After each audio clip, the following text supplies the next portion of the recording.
Hallo und herzlich willkommen zu Close-Up, unserem Videoformat, bei dem wir die Objekte aus unseren aktuellen Sonderausstellungen genauer unter die Lupe nehmen.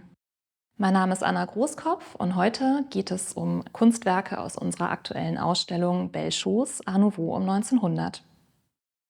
Und das Werk, um das es sich heute dreht, ist ein ganzes Objektensemble, und zwar eine Schlafzimmereinrichtung von Eugène Grasset, bestehend aus einem Bett, einem Nachttisch und einem Spiegelschrank.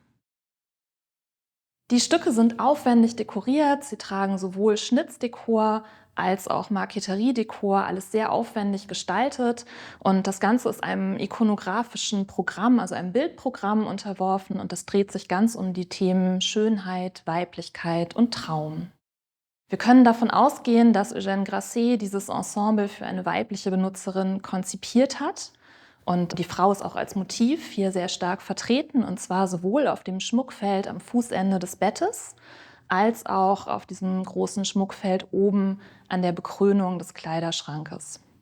Da sehen wir jeweils Frauen mit voluminösem dunklen Haar, halb geschlossenen Augen, sodass dieses Thema des Schlafes, so dieser Zustand zwischen Träumen und Wachen, schon hier sehr schön wiedergegeben wird. Es gibt aber auch noch andere Symbole, die darauf hindeuten. Zum Beispiel hat die Frau auf dem Schrank auch noch Tiere, die sie begleiten. Wenn man ganz genau hinschaut, dann sieht man da oben auch noch zwei kleine Fledermäuse, die so um ihren Kopf herumflattern. Dann gibt es natürlich Pflanzensymbolik, die spielt im Art Nouveau ja generell eine große Rolle. Und die Pflanzen, die hier ausgewählt wurden, das ist einerseits der Mohn, die Mohnpflanze, der Schlafmohn, der hier im Schnitzdekor wiedergegeben ist. Also wir sehen am Schrank beispielsweise oder auch am Bett, wie so Streben von Mohnstängeln emporwachsen, und sie enden in Mohnknospen oder auch in diesen Mohnkapseln. Und der Mohn steht natürlich traditionell für den Schlaf, aber auch für den Traum und natürlich für den Rausch. Denn der Schlafmohn ist eine Pflanze, die um 1900 für ihre narkotische Wirkung einerseits geschätzt wurde, die aber auch berüchtigt war für ihre Rauschwirkung. Denn auch Opium, das um 1900 viel konsumiert wurde, wurde ja aus dem Schlafmohn gewonnen. Die andere Pflanze, die wir sehen können, und zwar am Kopfende des Bettes, das sind weiße Lilien, sogenannte Madonnenlilien.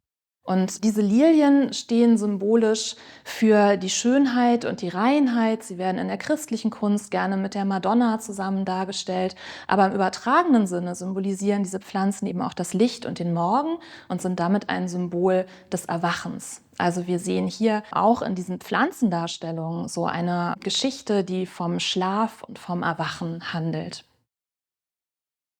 Eugène Grasset ist der Schöpfer dieses Ensembles. Es ist ein sehr berühmter französischer Art Nouveau-Künstler, der in Paris tätig war in den 1890er Jahren, auch noch um 1900. Er ist eigentlich bekannt geworden als Grafiker. Er kommt aus der Illustration, aus der Flächenkunst und ist vor allem als Plakatgestalter auch sehr populär gewesen. Bereits zu seiner Zeit hatte er große Ausstellungen, auch Einzelausstellungen. Und er hat eigentlich nur wenige Möbel geschaffen, aber diese sind ganz besonders spektakulär und aufwendig gearbeitet. Dieses Ensemble in seiner Gesamtheit ist natürlich ein wunderbares Beispiel für die Idee des Gesamtkunstwerks im Art Nouveau, dass man eben nicht nur einzelne Objekte allumfassend gestaltet hat, sondern so ein ganzes Ensemble raumkünstlerisch erfasst. Und darüber hinaus verbinden die Möbel natürlich auch verschiedene Elemente des Art Nouveau, wie beispielsweise diese schwingende, dekorative, floral bewegte Linie mit Pflanzensymbolik und auch wieder mit der Darstellung der Frau als dekoratives Element. Und hinzu kommt die sehr aufwendige handwerkliche Bearbeitung, die generell ein Markenzeichen ist für die Möbelkunst im Art Nouveau. Wenn ihr nichts mehr verpassen wollt, dann folgt uns doch einfach auf unseren Social-Media-Kanälen hier auf YouTube oder auf Instagram und Facebook oder abonniert unseren Newsletter. Hier auf YouTube findet ihr auch noch weitere Folgen der Serie Close Up. Viel Spaß beim Ansehen!